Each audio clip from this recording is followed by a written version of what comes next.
আসসালামু আলাইকুম ওয়া রাহমাতুল্লাহি ওয়া বারাকাতুহু। আলহামদুলিল্লাহ ওয়া সালাতু ওয়া সালামু আলা রাসূলিল্লাহ, আম্মা বা'দ। ফাউযু বিল্লাহি মিনাশ শাইতানির রাজীম। বিসমিল্লাহির রহমানির রহিম। খায়রুকুম মান তাআল্লামাল কুরআন ওয়া 'আল্লামাহু। ওয়া ক্বালা an-নাবিয়্যু সাল্লাল্লাহু তাআলা আলাইহি ওয়া সাল্লাম, তাআহাদু হাযাল কুরআন ফাওয়াল্লাযী নাফসু মুহাম্মাদিন বিয়াদিহি লাহুয়া আশাদ্দু তাফাল্লুতাম মিনাল ইবলি ফি উকুলিহা।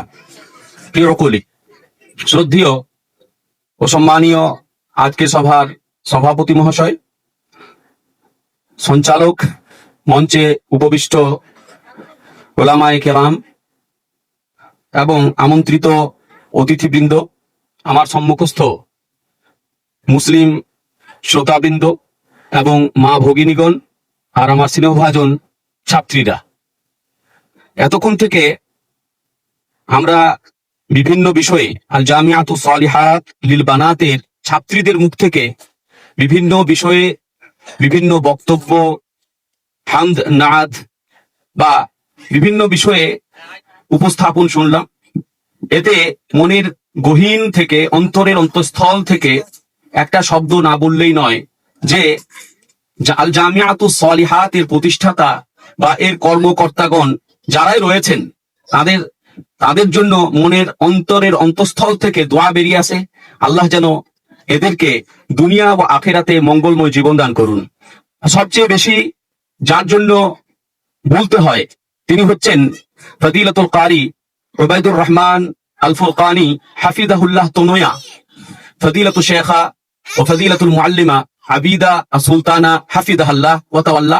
তাকে এক কথায় বলতে গেলে কেউ কিছু মনে করবেন না, বাপ কি বেটি, বাপের বেটি, যিনি অক্লান্ত পরিশ্রম করে, আমার যা ধারণা অনুযায়ী, আমি যতটুকু জানি ততটুকু জ্ঞান নিয়েই বলছি, যে তিনি অক্লান্ত পরিশ্রম করে তার ছাত্রীগুলিকে তৈরি করেছেন এত সুন্দর মার্জিত ভাষায়, অল্প সময়ে একটা বিষয়কে বা যে বিষয়ে যে বলেছে সেই বিষয়টাকে ফুটিয়ে তোলা খুব কম লোকের পক্ষে সম্ভব। আলহামদুলিল্লাহ, মাশাআল্লাহ। তো আজকে আমি যে বিশেষ ছাত্রী ফাহমিদা খাতুন হাফিজে কোরআন হলো, কোরআনের মাহাত্ম্য কতটুকু তাকেই উদ্দেশ্য করে দু চারটি উপদেশমূলক কথা আমি আলোচনা করব এবং নিজের বক্তব্যের বিষয় শেষ করবো ইনশাআল্লাহ। প্রথমত, কোরআনের মাহাত্ম্য এবং এর গুরুত্ব আমাকে বুঝতে হবে, যে কোরআনটা কি জিনিস। আসলে মুখস্থ করে নিলাম আর হয়ে গেল বিরাট হাফিদা হয়ে গেলাম, বিরাট হাফিজ হয়ে গেলাম, এমনটি নয়। বরং কোরআন হচ্ছে একটি মহিমান্বিত, কোরআন হচ্ছে পৃথিবীকে পরিবর্তনের একটি প্রেসক্রিপশন। যখন চতুর্দিকে গোটা আরব সমাজটা বিভ্রান্তির অতল তলে তলিয়েছিল, চতুর্দিকে জুলুম, অত্যাচার, অনাচার, অবিচার, কদাচার, স্বৈরাচার, বিভ্রান্তি, সততা, প্রতারণা, কালোবাজারি, মদ, ঘুষ, সুদ চতুর্দিকে ছড়িয়ে ছিটিয়েছিল, এমন এক পরিস্থিতি হয়েছিল, গোটা বিশ্বটা যেন অগ্নিকুণ্ডে পরিণত হয়েছিল, আগুন যেন দাউ দাউ করে জ্বলছিল।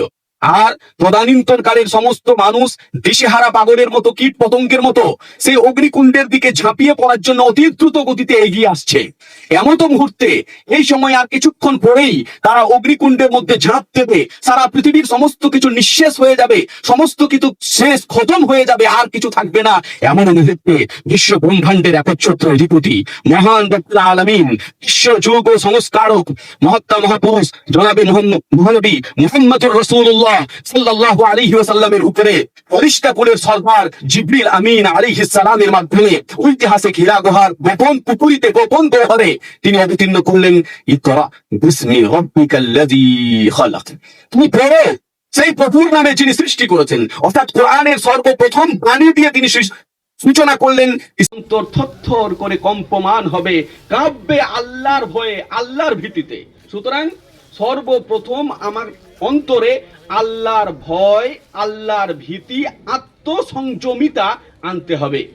দ্বিতীয়ত, আমাকে কোরআন শুদ্ধ রূপে, সঠিক রূপে পড়তে হবে। যাচ্ছে তাই ভাবে পড়া যাবে না। কোরআনের একটা পাঠ রীতি রয়েছে, তাজবিদ রয়েছে, যারা আলিম উলামা রয়েছেন তারা বুঝবেন। তাজবিদের কায়দা রয়েছে, এই তাজবিদের কায়দা অনুযায়ী শুদ্ধ রীতিতে পাঠ করতে হবে। এ ব্যাপারে আল্লাহ তাআলা বলেছেন সূরা মুজাম্মিল সূরা নম্বর 73 আয়াত নম্বর 4, ওয়ারাত্তিলিল কুরআনা তারতিলা। তুমি কোরআন পাঠ করবে শুদ্ধ রীতিতে, ধীরে ধীরে, সুস্থ মস্তিষ্কে। আল্লাহ তাআলা এ ব্যাপারে বলেছেন। সুতরাং কোরআন যখন আমরা পড়ব সেটা শুদ্ধ রীতিতে পড়তে হবে। তৃতীয় নম্বর, আমাকে কোরআন নিয়মিত পাঠ করতে হবে। আমি হাফিজ হয়ে গেলাম মানে বিরাট কিছু নয়। কোরআন এবং অন্যান্য বিষয় যেগুলো রয়েছে, আসমান জমিনের পার্থক্য। কোন ছোটবেলায় আজ থেকে 40 বছর আগে আমি পড়েছি আতা গাছে তোতা পাখি ডালিম গাছে মো, হিরে দাদার মরমরে থান ঠাকুর দাদার বউ, এখনো পর্যন্ত ভুলিনি। কিন্তু কোরআনের একটি আয়াত যদি আপনি আজ মুখস্থ করেন, তারপর 3 দিন যদি না পড়েন, পরশু দিন আপনি বলতে পারবেন না। এই জন্য কোরআনকে নিয়মিত ভাবে পড়তে হবে।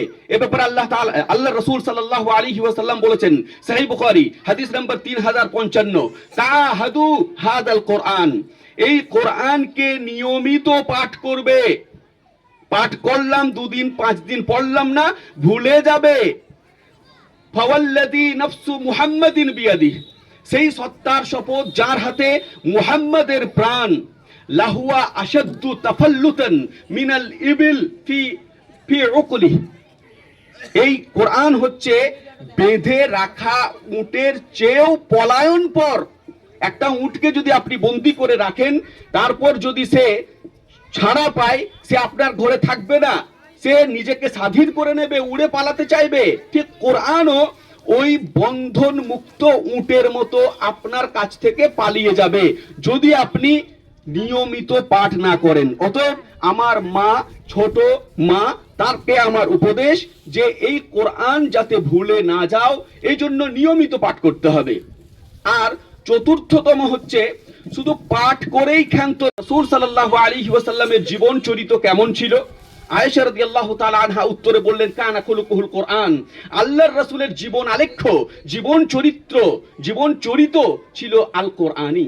আল কোরআনি হচ্ছে তার আসল পরিচয়। কোরআনে যা বলা হয়েছে সেইভাবে তিনি চলতেন। সুতরাং কোরআনে যে আদেশ নিষেধ দেওয়া হয়েছে, সেই আদেশ নিষেধ মোতাবিক আমাকে চলতে হবে। অতঃপর আমার কি ফজিলত হবে, এই ব্যাপারে একটা হাদিস বলে নিজের বক্তব্যের বিষয় শেষ করব ইনশাআল্লাহ।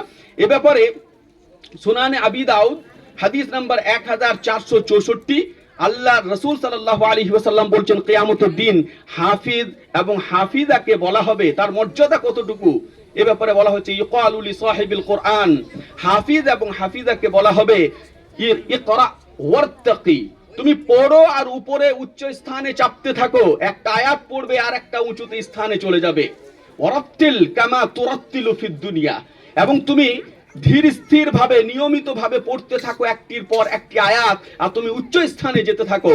তারপরে কি বললেন, ওয়া ইন্না মানজিলাতাকা ইনদা আখিরি আয়াতিন তাকরাউহা, তোমার শেষ অবস্থান হবে যেখানে তোমার পড়া শেষ হবে। সুতরাং একজন হাফিজ, একজন হাফিজার পজিশন, মর্যাদা সবার চেয়ে উচ্চে থাকবে। অন্য একটি হাদিসের মধ্যে বলা হয়েছে, সহিহ বুখারী হাদিস নম্বর 4937, যে একজন হাফিজ মাসালুল্লাযী ইয়াকরাউল কোরআন ওয়া হুয়া হাফিজুল লাহু মা'আস সাফারাতিল কিরামিল বারারা, একজন হাফিজ সদা সত্য পথে চলা, কোরআন হাদিসের প্রতি আমলকারী একজন হাফিজ, সে মহা সম্মানীয় ফেরেশতাদের সাথে বসবাস করবে, তাদের সাথে উঠা বসা করবে কাল কিয়ামতের মাঠে। সুতরাং আমি বলছিলাম যে আজকে আমার যে মেয়েটা হাফিজ হলো, এইরকম আরো মুসলিম ঘরে ঘরে আরো মেয়ের জন্ম হোক, এটা আমি চাই। একজন মা শিক্ষিতা হলে একটা সমাজ শিক্ষিত হয়ে যাবে। অতএব প্রত্যেকটি মা বোনের কাছে আমি করজোড়ে নিবেদন করব যে আপনারা আপনাদের মা, আপনাদের মেয়ে, আপনাদের মেয়েদেরকে মাদ্রাসায় ভর্তি করুন। আল জামিয়াতুস সলিহাত একটি শিক্ষা প্রতিষ্ঠান, গুরুত্বপূর্ণ, যেখানে দুনিয়াবি শিক্ষার পাশাপাশি আখিরাতেরও শিক্ষা দেওয়া হয়ে থাকে। বিশেষ করে চারিত্রিক শিক্ষা অঙ্গন, এখানে আপনার মেয়েদেরকে পাঠান। আমরা আপনাকে একটা সুন্দর জীবন দান করব, বুড়ো বয়সে আপনাকে আর আশ্রমে যেতে হবে না। পরিশেষে দোয়া করি, ওগো আল্লাহ, আমাদের এই কুচি কুচি মেয়েগুলিকে তুমি তোমার স্নেহের কোলে মানুষ করে লালন পালন করে আমাদেরকে সুন্দর উপহার তুমি দিও। এদের মাধ্যমে যেন আমরা জান্নাতের দিশা পাই, সেই তৌফিক তুমি আমাদেরকে ইনায়েত করো। এই দোয়া রেখে আমি নিজের বক্তব্যের বিষয় শেষ করছি। ওয়া মা আলাইনা ইল্লাল বালাগ, ওয়া সাল্লাল্লাহু আলা নাবিয়্যিনা মুহাম্মদ ওয়া আলিহি ওয়া সাহবিহি আজমাইন। ওয়াসসালামু আলাইকুম ওয়া রাহমাতুল্লাহি ওয়া বারাকাতুহু।